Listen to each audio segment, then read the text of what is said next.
बिस्मिल्लाहिर्रहमानिर्रहीम। जैसा कि आप लोग लाइव मनाज़र में देख सकते हैं कि कारकुनान की एक बड़ी तादाद रानीपुर में जमा है। तहरीक लब्बैक पाकिस्तान का लॉन्ग मार्च अभी ही कुछ देर के बाद यहाँ पर पहुँचेगा।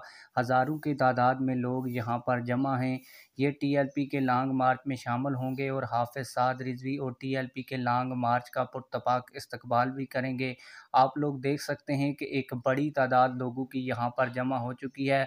ये ना सिर्फ तहरीक लब्बैक पाकिस्तान के लॉन्ग मार्च का इस्तकबाल करेगी, बल्कि हाफिज़ साद रिजवी साहब की ज़ेर क़यादत जो टीएलपी का लॉन्ग मार्च इस वक्त जारी और सारी है, इसमें शामिल भी होगी। जैसा कि आप लोग देख सकते हैं कि इस वक्त टीएलपी का लॉन्ग मार्च यहाँ पर पहुँच चुका है और कारकुनान लब्बैक या रसूलुल्लाह सल्लल्लाहु अलैहि वसल्लम के नारों के साथ इसका पुरतपाक इस्तकबाल भी कर रहे हैं। आप लोग इस हवाले से क्या कहते हैं? कमेंट सेक्शन में हमें अपनी राय से ज़रूर आगाह कीजिएगा। मिलते हैं किसी और वीडियो में। अल्लाह हाफिज़।